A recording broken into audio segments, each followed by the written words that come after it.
everybody. So I am going to make the cinnamon roll in a mug this morning. So you'll be doing it actually probably in a paper cup in class, just again to save on dishes.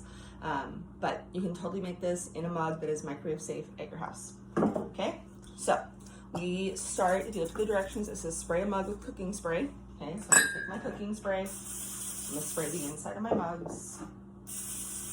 Okay, all right, and then we add the flour, baking powder, milk, maple syrup, vanilla, and oil. And I don't think I got out baking powder. Oh, and vegetable oil. Okay, baking powder. All right, so I'm gonna take my measuring spoons. Okay. Need a couple of them. Oh, I'm still the dishwasher.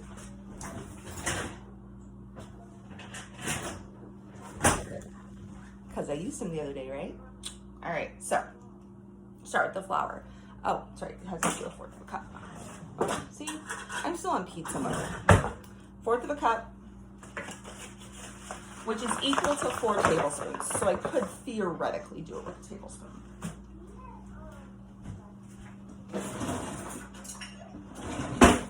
Okay. So when I get my measuring cup, okay, let me turn. I'm using my phone this time. Okay, so when I get my measuring cup, I want to overfill it, but this is still not full enough. Okay, buy more flour. Okay, you want to overfill your measuring cup. Okay, just like this. Pull this out so you guys can actually see.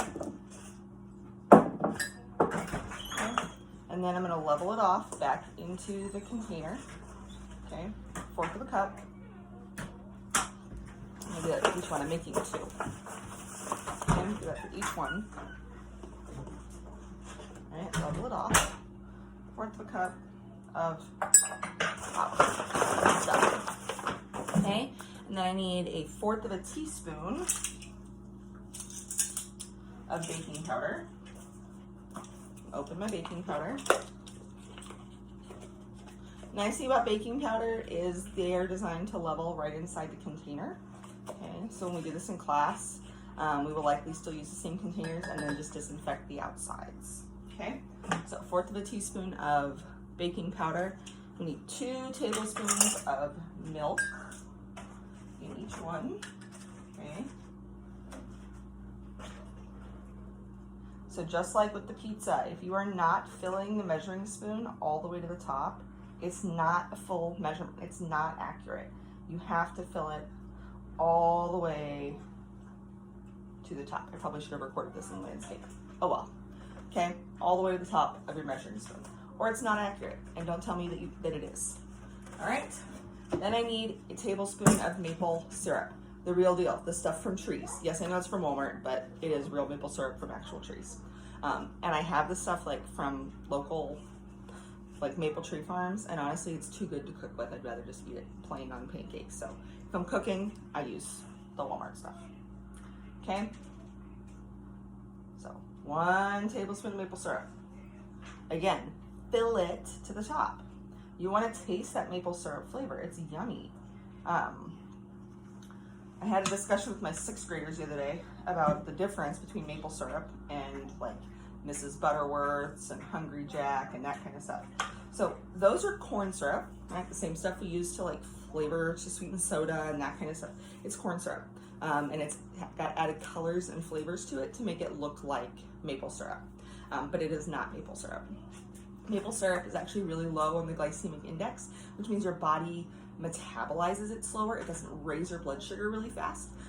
So using things that are lower in the glycemic index for sweeteners actually make you eat less sweets. When your blood sugar goes up really high really fast, it comes down really low really fast. And that makes you want more sweet foods. So if you can do it really slowly, okay, then you don't get the, all right? So maple syrup, honey, agave, stevia, those are all sweeteners that you can use that don't make your blood sugar go, all right? Anyways, back to the recipe. vanilla extract, 1/4 of a teaspoon. Okay, vanilla extract does not taste like vanilla cookies. Don't try to drink it. It's very, very bitter, okay?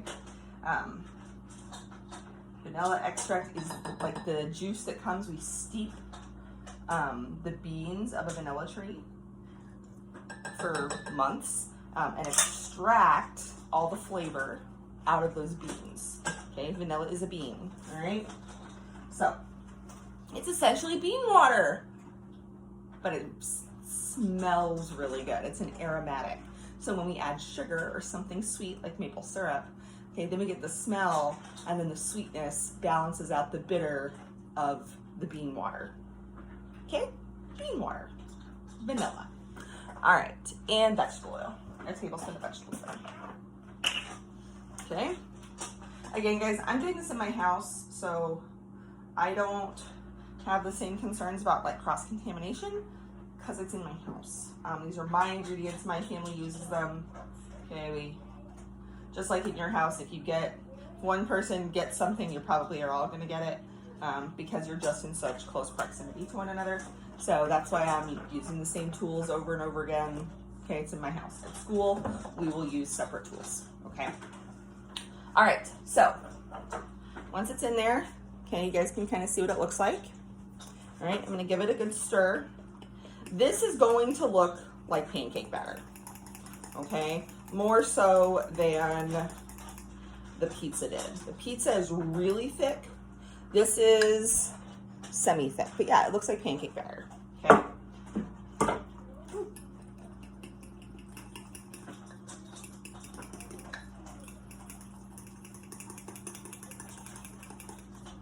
All right, the big thing, so like, you can see when I'm straight, like there's still dry spots. Make sure you get all the dry spots. Nobody wants dry spots in their cinnamon roll, okay? So, and guys, I'm making this on a Friday morning, like before my husband goes to work and my son goes to school. So this is totally something you can like make in the morning, like takes 5 minutes, okay? So once that's done, then you need to do your cinnamon swirl, okay? So you take a small container, small ramekin, I'll get actually a bigger ramekin, okay? Take like a ramekin, all right? And you're gonna put your brown sugar and your cinnamon in here, okay? So it's a tablespoon of brown sugar, all right? And brown sugar we pack. So this is actually my half tablespoon because my other tablespoon is wet. Okay, so I'm using my half tablespoon. We pack brown sugar. I just use the bag to squeeze it in there, okay? Pack it in. So I do this twice because this is a half tablespoon measuring spoon, okay? So brown sugar in there, and I'm actually gonna do it 4 times because I'm making 2 of these, okay? Again, any shared ingredients, like things that are gonna get cooked, okay? These are things where I don't mind you guys sharing ingredients because we're gonna cook them, okay? And the heat is going to destroy anything that would be a problem. Okay. All right, and then add my cinnamon. Okay, 1/4 of a teaspoon of cinnamon. All right.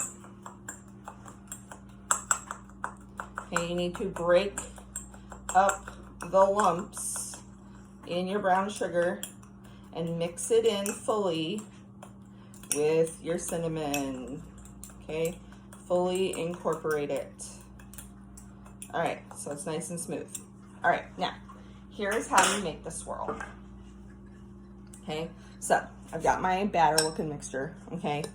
I am going to take about half of this mixture, okay, or 1/3 of it or so, and put it in there, okay? See, it's in there now, okay? And now I'm gonna take my fork, and I'm literally just gonna kind of swirl it down and around, okay? I'm not mixing it until it's dead, okay?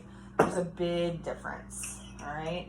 Because if you do that, it just becomes one like homogeneous mixture. Nothing changes, all right? So we don't want to mix it until it's dead, okay? We want to literally swirl the sugar inside. So kind of like a marble cake, if you've ever had marble cake, you know, the chocolate and the yellow cake are like perfectly mixed, okay? But they're not all combined together to make light brown cake. You can still tell the difference, okay? It's the same thing we're going for with the cinnamon roll, okay? All right. All right, and again, it's gonna get cooked, so I just scrape the excess batter off my fork, okay? My alarm went off. All right, so you swirl it in, and here we go, okay?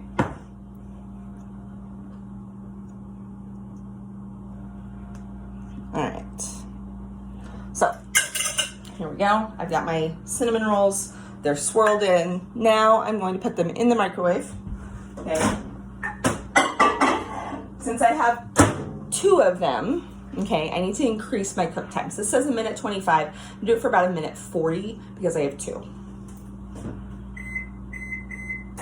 Okay. Again, use your downtime while cooking to wash up, okay? You should already have your soapy sink started, okay? So it's really easy as you go to just pitch your dishes into that soapy sink, okay? So then while things are cooking, one of you can be washing your dishes, one of you can be cleaning up your work area, okay? Anything that needs to be wiped down with disinfectant, you can do that. Again, all while your food's cooking, okay? So, put things away.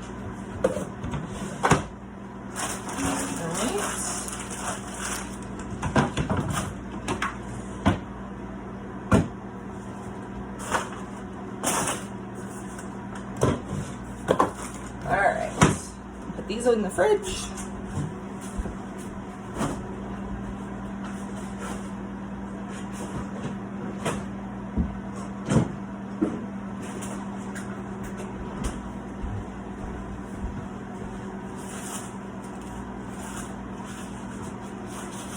Okay, in the fridge. All right, and we've got about 20 seconds left. Look at that. Okay, now, in class, we do have the option of making like a frosting. I'm not gonna make a frosting this morning, but we'll kind of play it by ear on lab day and see if frosting is in our plans or not. Okay, we'll rinse off these forks from this morning.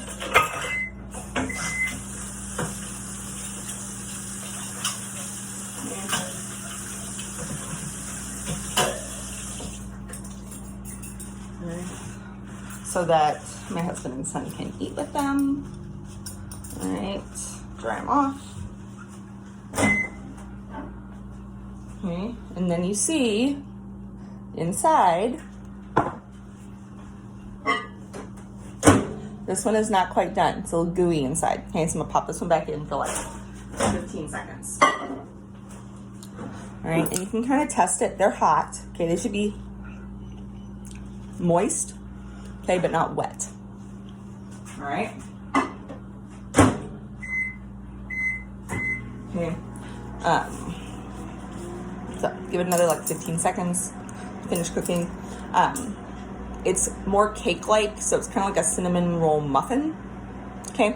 So it's more cake-like instead of like bread-like.